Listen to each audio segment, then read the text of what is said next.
მოგესალმებით მეგობრებო, დღეს გახლავთ სტუდია იმუნიტეტის დებიუტი, პირველი დღე არის. მოგახსენებთ და გეტყვით, რომ ჩვენი ძირითადი მიზნები და ამოცანები იქნება ბავშვთა და მოზარდთა კვება, მათი აღზრდა, განათლება და გამოწვევები.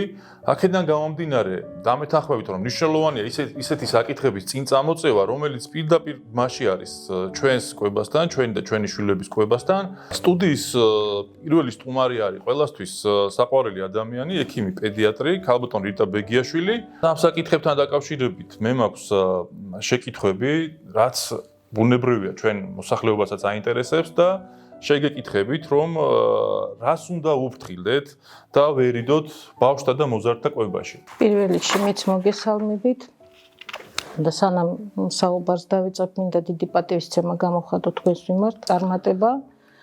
თქვენ ძალიან დიდ და მნიშვნელოვან საქმიანობაში და რაც თავარია ჯანმრთელობა კიდე. ჩვენი დღევანდელი საუბარი მინდა დავიწყო მედიცინის მამის ჰიპოკრატეს ორი ნათქვამით, ასე ვთქვათ. პირველი არის, რომ ჩვენ ვართ ის, რასაც მივირთმევთ. და მეორე არის, რომ ჩვენი საკვები უნდა იყოს ჩვენი წამალი. მე დარწმუნებული ვარ, რომ აბსოლუტურად ყველა დავეთანხმებით ამ მომენტს, თუმცა ამავე დროს გვიჩნდება გარკვეული შინაგანი პროტესტი. იმიტომ რომ ბაზარზე რეალურად არ არის ჯანსაღი პროდუქტი. სულ ყველაფერი არის გაჯერებული პესტიციდებით, შხამქიმიკატებით, ანტიბიოტიკებით, ჰორმონებით, ვიტამინებით და ჩვენ ამას ვერ უმკლავდებით, იმიტომ რომ ღმერთმა შექმნა ადამიანი ისე, რომ ჩვენ გვჭირდება საკვები. და ჩვენ იძულებული ვართ მივირთვათ ის, რაც გვაქვს ბაზარზე, მაგრამ ჩვენ შეგვიძლია შევცვალოთ სხვა რამე, ჩვენ შეგვიძლია შევამციროთ გარკვეული რისკები და გარკვეული საფრთხეები. ამის გაკეთება ჩვენ ნამდვილად შეგვიძლია. და ამასთან დაკავშირებით მინდა ვისაუბროთ შაქრის და შაქრის შემცველ პროდუქტებზე ჩვენ ცხოვრებაში და რა თქმა უნდა აქცენტი იქნება ჩვენ პატარა ოჯახის წევრებზე. ვეცდები ძალიან მოკლედ, ძალიან კონკრეტულად და ძალიან მისაღებ ენაზე ვილაპარაკო, რომ ყველამ გაიგოს რაზეა საუბარი. მინდა რომ ჩვენი საუბარი გავანაწილო 4 ნაწილად, რომ ეს იყოს ადვილად მისაღები და გასაგები. პირველი თემა, რასაც შევეხებით, ეს არის რა მავნებლობა მოაქვს ჭარბი ტკბილეულის მიღებას ჩვენ ცხოვრებაში, ჩვენ ჯანმრთელობაზე. მეორე ნაწილი იქნება რატომ გვიზიდავს ესე ტკბილეული, რა ხდება ჩვენ ორგანიზმში, რომ ჩვენ ესე გვიზიდავს ეს ტკბილი საკვები. მესამე თემა ძალიან ისეთი ცოტა შეიძლება არასასიამოვნო მოსასმენი იყოს ჩვენი მსმენელისთვის, მაგრამ მე საკმაოდ პირდაპირ ადამიანი ვარ და ვიტყვი პირდაპირ, რატო ვთავაზობთ ჩვენ პატარა ოჯახის წევრებს ესე ადრე ტკბილეულს. რა ხდება? და მეოთხე გამოსავალი, რა შეგვიძლია ჩვენ გავაკეთოთ. პირველი ნაწილი გავიმეორებ, რომ რა მავნებლობა მოაქვს ტკბილეულს ჩვენ ჯანმრთელობაზე, მე ჯერ მინდა დავიწყო ასეთ პედიატრიულ კუთხით შევხედო და გავიხსენო ის ჩივილი, რომლითაც ძირითადად დედები მიმართავენ ექიმს. პირველი ეს არის მუცლის ტკივილი. ჩემი პირადი გამოცდილებიდან უმრავლეს შემთხვევაში მუცლის ტკივილის მიზეზი ეს არის ჭარბი ნახშირწყლების მიღება. იმიტომ რომ ჭარბი ნახშირწყლების მიღება იწვევს ჩვენ კუჭ-ნაწლავში ჭარბ გაზების წარმოქმნას, ეს იწვევს ნაწლავების გადაბერვას და ყველაზე ბანალური მიზეზი არის ეს. თუმცა უმრავლეს შემთხვევაში დედები ეძებენ ჰელმინტებს, ეგრეთ წოდებულ ჭიებს, თუმცა უმრავლეს შემთხვევაში არის ეს. შემდეგი ძალიან ხშირად დედა მომართავს ჩივლით, რომ ბავშვი ხშირად ავადობს და გთხოვთ იმუნიტეტის წამალი. მინდა მოგახსენოთ, რომ კუჭ-ნაწლავი არის ერთ-ერთი მთავარი რგოლი იმუნური სისტემის. სადაც არ არის ჯანმრთელი და ჯანსაღი კუჭ-ნაწლავი, იქ არ არის ჯანმრთელი ორგანიზმი, იქ არის ხშირი ავადობა. რა ხდება ამ დროს? ჭარბი ნახშირწყლების მიღება იწვევს ეგრეთ წოდებულ დისბაქტერიოზს. ეს აღარ არის კლინიკური დიაგნოზი, მაგრამ ყველა დედამ იცის ეს რა არის, ამიტომ ადვილად გაიგებენ რაზეა საუბარი. სადაც არის დისბაქტერიოზი, იქ არის პრობლემები საკვების გადამუშავების, ნივთიერების ათვისების და იქ გვაქვს ჰიპოვიტამინოზი, იქ გვაქვს უმადობა და აქედან გამომდინარე გვაქვს ხშირი ავადობა. ხშირად დედები ჩივიან, რომ ბავშვი ჩივის თავის ტკივილს. ბავშვი ჭირვეულობს. კი. სხვათა შორის ზუსტად ერთი კვირის წინ მქონდა ეგეთი შემთხვევა, არა ვიტყვები 2 კვირის წინ, როცა იყო ჩივილი თავის ტკივილზე, რომ გამოვკითხე აღმოჩნდა, რომ ეს ბავშვი 6 წლის ბავშვია, ღებულობს დიდი რაოდენობით ტკბილეულს, ზუსტად გუშინ წინ იყო ბავშვი, კვება მოაწესრიგეს, თავის ტკივილმა გაუვარა. შემდეგი ძალიან ხშირად დედები ითხოვენ ეგრეთ წოდებულ ომეგა-3-ის დანიშვნას, ანუ თევზის ქონის დანიშვნას, რომელიც შეიცავს ომეგას და მინდა დედებს მოვახსენო, რომ ნახშირწყლები და ტკბილეული უბრალოდ შლის ამ ომეგა-3-ს, ამიტომ აზრი არ აქვს არც თევზის მიღებას, არც პრეპარატის მიღებას, ის უბრალოდ ესე იგი თუ ომეგა-3-ს სვავ და შენ ჭარბი ნახშირწყლებით ხარ გაჯერებული, ასე თქვა ფერად კამფეტებს რო ეძახით, ამას რო იღებ, ანუ ამის მიღებას აზრი აქვს დაკარგული, მათ შორის თევზს რომ მიიღებ და შენ ამ ყველაფერს მიაყოლებ, რასაც ბებო და პაპა და დედები და მათ შორის ჩვენი მეგობრები აქტიურად გვართმევენ ხოლმე სახში სტუმრად რომ მოდიან და ჩვენც მიგვაქვს ბევრ შემთხვევაში აზრი აქვს დაკარგული. აზრი არა. ერთ-ერთი კიდე ჩივილი დედები ხშირად ითხოვენ ტვინის მკვებავს, იმიტომ რომ უჩივიან რომ ბავშვი ცუდად სწავლობს, არა კარგი მეხსიერება. უნდა მოგახსენოთ რომ ერთ-ერთი მიზეზი აგრეთვე არის ამისი ჭარბი ნახშირწყლების მიღება, იმიტომ რომ ეს იწვევს სისხლძარღვების ელასტიურობის დარღვევას, ეს პრობლემას ქმნის ჟანგბადით კვებას ჩვენ უჯრედების და ყველაზე მგრძნობიარე არის ჟანგბადის დეფიციტზე, ეგრეთ წოდებულ ჰიპოქსიაზე ტვინის უჯრედები და მერე გულის უჯრედები. ამიტომ ხშირად დედაჩივის რომ უხასიათოდ არის აპათიური, არაფერი არ აინტერესებს, არ უნდა სწავლა, ესეც ერთ-ერთი მიზეზი. ყველაზე გავრცელებული და ცნობილი ალერგიული რეაქციები მასიურად და კიდე ხშირად დედა მოგმართავს თხოვნით რამე წამალი რომ ბავშვი გაიზარდოს. რა თქმა უნდა ზრდა ეს დამოკიდებულია გენეტიკაზე და ხა ჩემი და თქვენი შვილები ერთი სიმაღლის არ იქნებიან, მაგრამ დამიჯერეთ ერთ-ერთი მიზეზი რომ ბავშვი აჩერებს ზრდას, ეს არის დამოკიდებული ამაზე და მაგასაც გეტყვით რატომ. ჭარბი ნახშირწყლები იწვევს ეგრეთ წოდებულ ინსულინის მატებას, ინსულინი რა არის ვიცით და ინსულინი თავად უკვე ხელს უშლის ზრდის ჰორმონის გამოყოფას, ეგრეთ წოდებული სომატოტროპული ჰორმონის გამოყოფას. ამიტომ ესეთი ბავშვები უფრო ნაკლებად, ანუ რაც უნდა გაზრდილიყვნენ, იმაზე ნაკლებს იზრდებიან. ეხლა რაც შეეხება ინსულინი, მინდა ჩვენს მოქალაქეებს უფრო მეტი განმარტება მივცეთ. ინსულინი არის ჰორმონი, რომელიც ჩვენს სისხლში შლის შაქარს და ასე ვთქვათ, გადადის მერე უკვე სისხლში და როდესაც ჭარბი რაოდენობით არის მიღებული ნახშირწყლები, ანუ შაქრებსაც ვეძახით, ორი სახისა, როგორც ვიცით, ანუ უჭირს უკვე მერე გადადის ცხიმში, კარგავს სიზარღვები ელასტიურობას და ასე ვთქვათ, ხდება უკვე შემდგომ წონის მომატება, ასე ვთქვათ და რასაც თქვენ ბრძანებთ და ეს მინდა რომ გაითვალისწინოთ, რასაც ქალბატონ რიტა გეუბნებათ. სხვათა შორის ოფიციალურად ესე კვლევებით არ არის დამტკიცებული, რომ ჭარბი შაქრის მოხმარება იწვევს ონკოლოგიურ დაავადებებს, მაგრამ ის არის დამტკიცებული, რომ კიბოს უჯრედები იკვებებიან გლიკოზით, ანუ შაქრით. ანუ ეს არის მათი საკვები მასალა. პლუს ჭარბი რაოდენობით შაქრის მოხმარება იწვევს ჭარბწონიანობას და ჭარბწონიანობა უკვე ცალკე ქმნის ძალიან ბევრ სხვა პრობლემებს. მათ შორის ეს ამატოლობს რისკის ჯგუფი ონკოდაავადებებზე, ყველასთვის ცნობილი შაქრიანი დიაბეტი მეორე ტიპის, რომელიც უკვე ძალიან გავრცელებული, ამაზე თქვენ უკვე მოგახსენეთ. ეს არის სეროზული ქრონიკული ღვიძლის დაავადებები, ეს არის ნაღველკენჭოვანი დაავადებები და ყველაზე ალბათ ისეთი ცნობილი პათოლოგია სისხლძარღვთა პათოლოგიები, არტერიული ჰიპერტენზია, აქედან გამომდინარე ინსულტი, ინფარქტი და ალბათ ყველა დაგვეთანხმება, რომ ჩვენს გარშემო ძალიან ბევრი უამრავი ახალგაზრდა ადამიანი, რომელსაც აქვს ონკოლოგიური დაავადება, შაქრიანი დიაბეტი, ინსულტი, ინფარქტი, რომლის შედეგადაც მაქსიმუმ ჩვენ ვკარგავთ ადამიანს, როგორც მაქსიმუმ. ნუ ამას უკვე ყველა ვხედავთ ჩვენს გარშემო ძალიან ბევრი მაგალითები. სამწუხარო ძალიან ბევრი ამართლა. რატო გვიზიდავს ტკბილეული? ეს ინფორმაცია ვფიქრობ ძალიან ბევრმა არ იცის, მაგრამ ნუ გავახმოვანებ. დაახლოებით 2018-19 წლებში დანიაში ჩატარდა კვლევები. ამ კვლევების შედეგად დამტკიცდა, რომ ზუსტად იგივე მოქმედებით, როგორც მოქმედებს ნარკოტიკული ნივთიერებები ჩვენ ორგანიზმში და ჩვენი ტვინის უჯრედებზე, იგივე ზემოქმედება აქვს ტკბილეულს ჩვენ ორგანიზმზე. უფრო მეტად პირდაპირ დამოკიდებულები ხდება. ანუ როგორ ხდება? ესე იგი უფრო რაღაცა ისე ჩვენი ორგანიზმი შეუძლია გამოყოფს ეგრეთ წოდებულ ბედნიერების ჰორმონებს.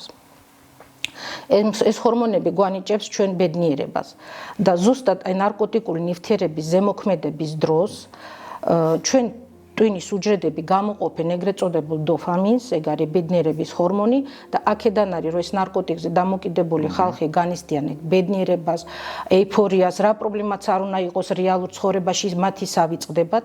ოღონდ უბედურება არის იმაში, რომ ეს არის ხანმოკლე ბედნიერება, მე ის ჰორმონი ვარდება და ჩვენ ვხვდებით ისევ იმ რეალობაში, რომელიცაც გვაქვს, მაგრამ მთელი უბედურება არის, რომ ადამიანს და ჩვენ გონებას ახსოვს ის ბედნიერების განცდა და ჩვენ გვინდა მაგის გამეორება. ჩვენ ვიმეორებთ მესამედ, მეოთხედ და ვხვდებით დამოკიდებული ამ ნივთიერებას და საერთოდ მანია რა არის?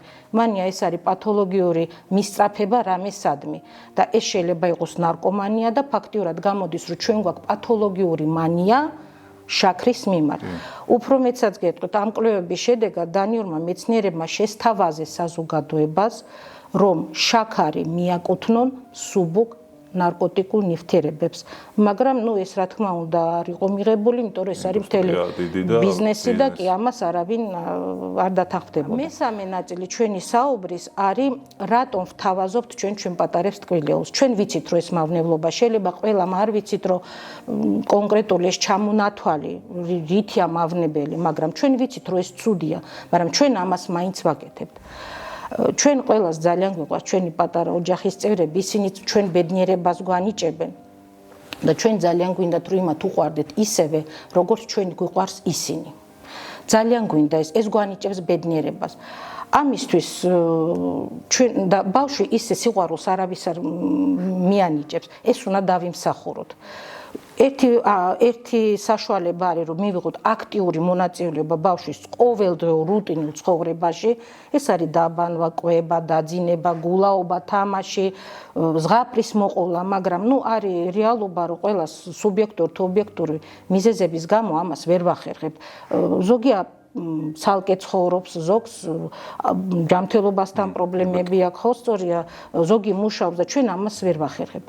ამიტომ ადამიანი პოულობს ყველაზე მარტივ და იოლ გზას. ის ყიდულობს ამ სიყვარულს, ყიდულობს აი ამ ტკბილეულით.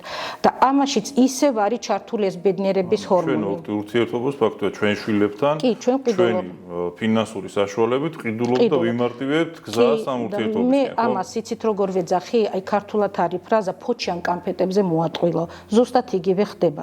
ანუ ჩვენ ქვეცნობიერად ვიცით, რომ ჩვენ რომ ბავშვს შევთავაზებთ იმ ტკბილეულს, ის აუცილებლად მოეწონება მას. აუცილებლად, იმიტომ რომ ეს დომინანტური გემო არის.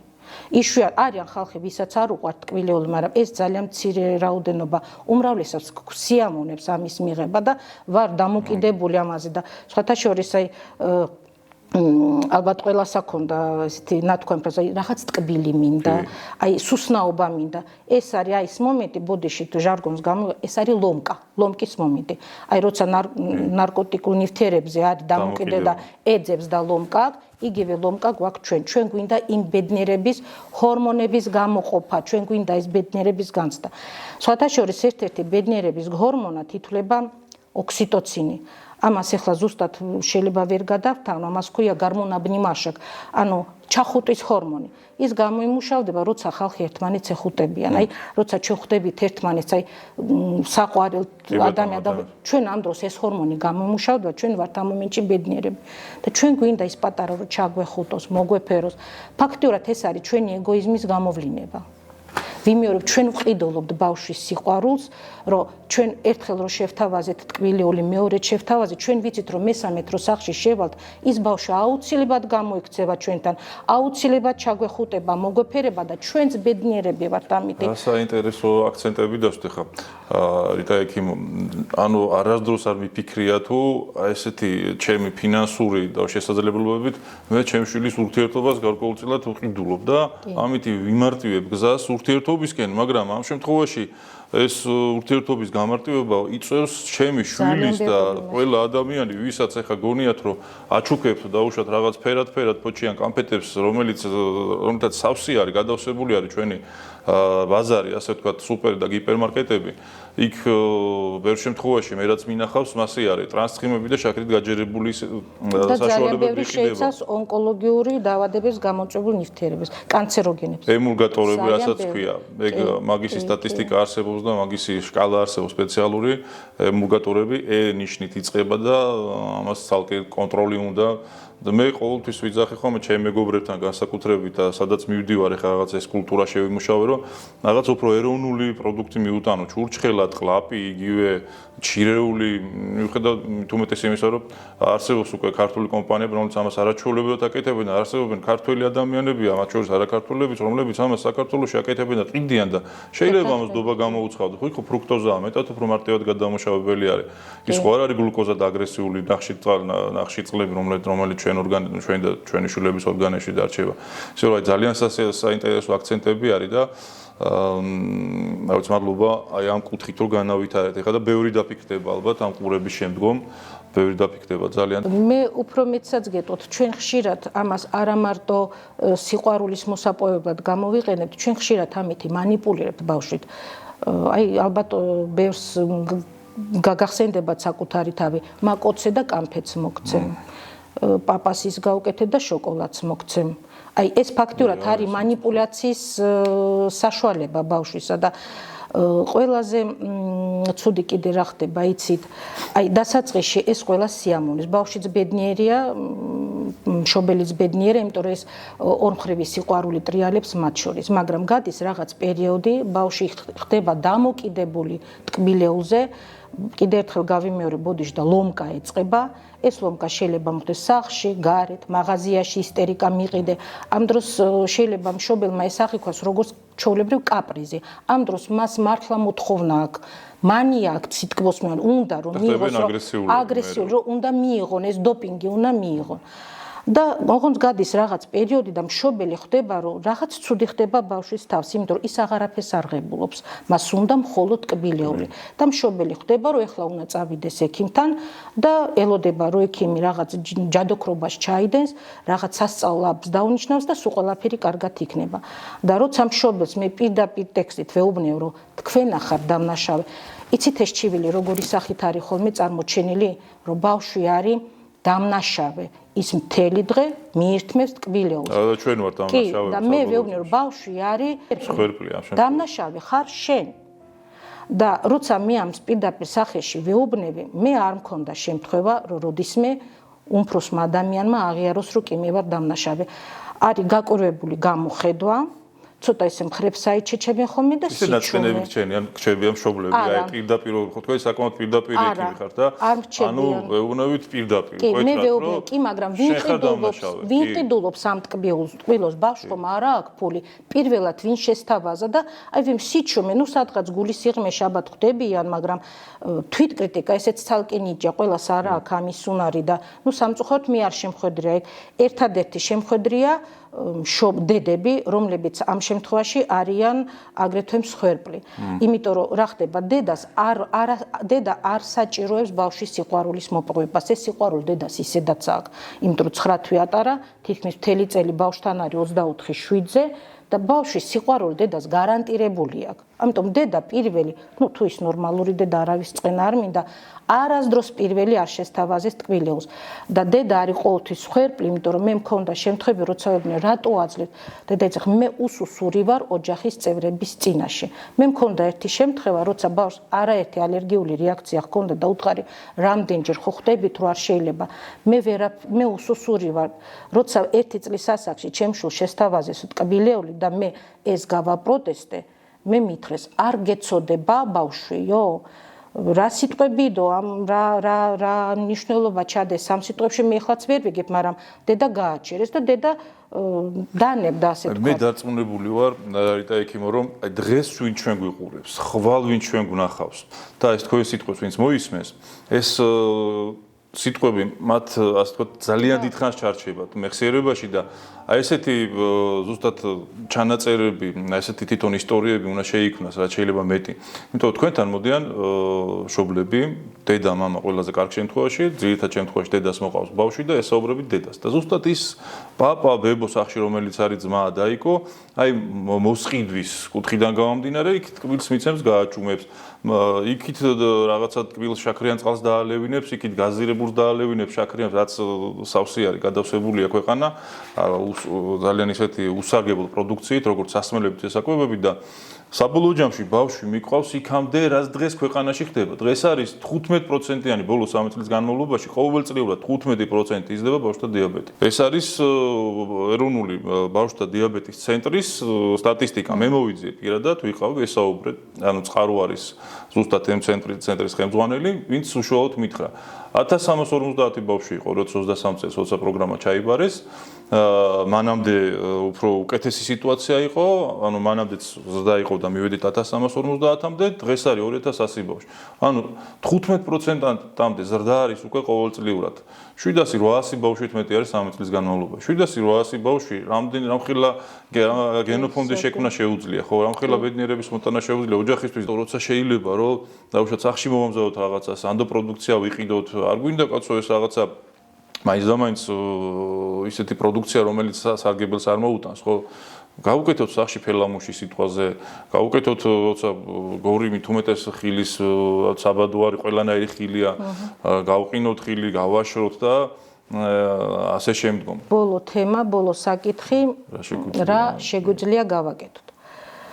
აქ კონკრეტულ რჩევებს მოგცემთ, კონკრეტულ 3 წლამდე საერთოდ არ შესთავაზოთ ბავშვებს არანაირი ტკბილეული. რატო 3 წელი? 3 წელი არის შედარებით ის ასაკი, როცა ჯერ ეგერთი ყალიბდება ბავშვის კუჭნაწლავი, ყალიბდება ბავშვის იმუნური სისტემა და რაც მთავარია, უკვე კვებითი უნარჩვევები ბავშვს აქვს ჩამოყალიბებული და რომ შევთავაზოთ ბავშვს ტკბილეული, ტკბილი გემო არის დომინანტური, ანუ ძლიერი. ის ვეღარ დათრგუნავს სხვა გემოს, იმიტომ რომ ბავშვი უკვე იკვებება ხილით, ბოსტნეულით, რძის ნაწარმით, ანუ სულ ყველაფერზე არის შეჩვეული, ამიტომ ვეღარ გადაფარავს ეს ტკბილი გემო სხვა გემოს. და რაც კიდე მთავარია, 3 წელი ეს ჯერ ეგეთი 3 წლამდე საერთოდ შოკოლადიც არ შეიძლება კოფეინის გამო. უკუჩვენება არის. და 3 წელი ის ასაკია, როცა ბავშვს შეუძლია აღქმა იმისი თუ რას ვეუბნებით. აი რო უთხრათ, რომ ბებო, ეს იცი შენთვის არ შეიძლება, ის რა თქმა უნდა უკვე გაიგებს ვარ შეიძლება. ოღონდ არის კიდე აქ ერთი მომენტი. მე არაერთი შემთხვევა მქონდა, როცა მშობელი აი ჩხუბობს ბავშვზე, ანუ ამტყუნებს ის, აი როგორც პროკურორი განაჩენს, აი სულ ტკბილეულზე, აი ეჩხუბება, მიღების დროს პირდაპირ ეჩხუბება ბავშვს, რომ ტკბილეულს ჭამს. და ჩემ კითხვაზე მქონდა ეგეთი შემთხვევა და კი, მაგრამ საიდანაც ჭამს, საიდან სვავს, ბავშვი არ გავა და არ იყიდის. პასუხი, მამის პასუხი, მე მიყვარს. აი ეს უკვე ტრაგიკომედია არის, იმიტომ რომ სახში მუდმივად თითქმის არის ტკბილეული, არის ცომეული, არის გაზიანი სასმელები, ყველა მას მირთმევს და ბავშვს ეუბნება, შენ არ დალიო, შენთვის მავნებლობა არის. აი ბავშვი არასდროს არ დაგიჯერებთ. იმას არ ასჯერავს თქვენ იმ პირიქით, იმას ბავშვის რეაქცია, მათ ენანებათ. მე ჩემთვის არ ემეტებათ, მათ მეტი დასჯერდა. უკვე აქ მე ურთიერთობის პრობლემაც იწყება, იმიტომ რომ ბავშვი, რომელიც ერთხელ მაინც დააფიქსირებს, რომ ოჯახის წევრი, იქ მამა თუ დედა თუ ბებია მას ატყვილებს, ანუ აი თუნდაც ყვებასთან თვითონ მიირთმევს, მე არ მაჭყევენ, ხო? ის სხვა ამბავშიც აღარ დაეთანხმება, არ დაუჯერებს. რაც არ უნდა ურჩიოს მე მშობელმა ბავშვი მას აღარ ენდობა, იმიტომ რომ ერთხელ მომატყვილეს, იგი აქაც მატყვილებს. სხვათა შორის სხვა თემაზე რო გადავიდე, მე მქონდა შემთხვევა 13-14 წლის ბიჭი იყო, რომელიც ეწეოდა. და მამა არაერთხელ მოვიდა ვიზიტზე და ჩივის რომ ეწევა, ნუ ეჩხუბება ბავშვს და ბოლოს მე შევეკითხე მამას და თქვენა ეწევით? მე თქვი, კი, ვეწებო და მე რამე კარგს ვაკეთებო? აი ამასთან დაკავშირებით მინდა გავახმოვა ინგლისური ანდაზა. ზუსტად შეიძლება ვერ გადავთარგმნო, მაგრამ აზრი არის ესეთი, რომ ნუ ზრდით შვილებს, გაზარდეთ საკუთარი თავი და თქვენ შვილებს აჩვენეთ მაგალითი. დამიჯერ თუ თქვენ არ მოიხმართ ჭარბი რაოდენობით, იგივე გაზიან სასმელებს, ტკბილეულს, ბავშვი დაინახავს მაგალითს და იგივეს გააკეთებს. სხვათა შორის მე კიდევ ვფიქრობ, ძალიან ბევრი ახლა იფიქრებს, ნეტა თვითონ შვილი არ აღავს, ან შვილი და ნეტა თვითონ ცარელა ხელით მიდის. აი დამერწმუნეთ, მე მყავს შვილიშვილი, რომელიც არის მე-4 წელში. მე არასდროს მასთან ტკბილეულით არ მივსულვარ. უფრო მეტიც, მე მას მაინც არ უყვარ ვარ. იმიტომ რომ მე მაგის ცხოვრებაში ჩდები მაშინ, როცა ან უნდა გავსინჯო. არ არის ბავშვი ჩემში შეჩეული, ნუ ჩვენი ცხოვრების რიტმის გამო და მე ნამდვილად ძალიან მინდა რომ უყვარდი, ძალიან მინდა როცა შევალ სახლში გამოიქცეს და მომეტეროს და არა მაქვს ეგ ნამდვილად, მაგრამ მე არასდროს მის ჯანმრთელობა რისკის ქვეშ არ დავაყენე, არასდროს და უფრო მეცაც გეტყვით, როცა ბავშვი დაიბადა, მე მშობლებს უთხარი რომ 3 წლამდე ტკბილეული არ მისცე და მე ძალიან მიხარია რომ ორივემ დამიჯერა და სადაც მშობელი ერთად დადგა, არც ერთმა ბებომ, არც ერთმა მეზობელმა, არც არავინ არ გაუბედა და ბავშვს ტკბილეული არ მიუტანეს. დღესდღეობით ბავშვი ტკბილეულს ღებულობს. ოღონდ ეს არის დოზირებული, ბავშვი არ არის დამოკიდებული ტკბილეულზე და რაც თავარია არ რჩევს. მას შეუძლია ეს მომწონს, ეს არ მომწონს, არ მოეწონა ის გადმოაგდებს და ანუ რა მინდა თქვა, ჩვენ შეგვიძლია, აი მე არ მინდა რომ ჩვენი საუბარი ისე გაიგონ, რომ აი არ შეიძლება მკაცრად. ნუ ეს ხშირად შეუძლებელია, იმიტომ რომ მართლა შევდივართ მაღაზიაში და უამრავი ეს ლამაზ-ლამაზი ისინი. ანუ ლაპარაკი არის იმაზე, რა ასაკში. რომ ვაჩვენოთ მაგალითი და ვაკონტროლოთ დოზირება. და რა თქმა უნდა, რაც თქვენ ბრძანეთ, რომ შედარებით ჯანსაღი პროდუქტი შევარჩიოთ. აი ამის გაკეთება ჩვენ ნამდვილად შეგვიძლია და კიდე ერთი რამე მინდა ბოლოს თქვა, რომ ეს სიტყვები წავიკითხე რამდენიმე დღის წინ და ძალიან მომეწონა. ესეც თქვენ სიტყვებთან ძალიან ისე კორელაციაში მოდის, რომ როცა ჩვენ არა გვაქვს ჯანმრთელობასთან პრობლემები, ჩვენ გვაქვს ძალიან ბევრი სხვა პრობლემები, მაგრამ როცა ჩვენ გვაქვს ჯანმრთელობასთან პრობლემა, ჩვენ სხვა პრობლემა არ გვაქვს. ანუ როცა ჩვენ ყველა ჯანმრთელები გვაქვს, ჩვენ გვაქვს ძალიან სასიამოვნო პრობლემები.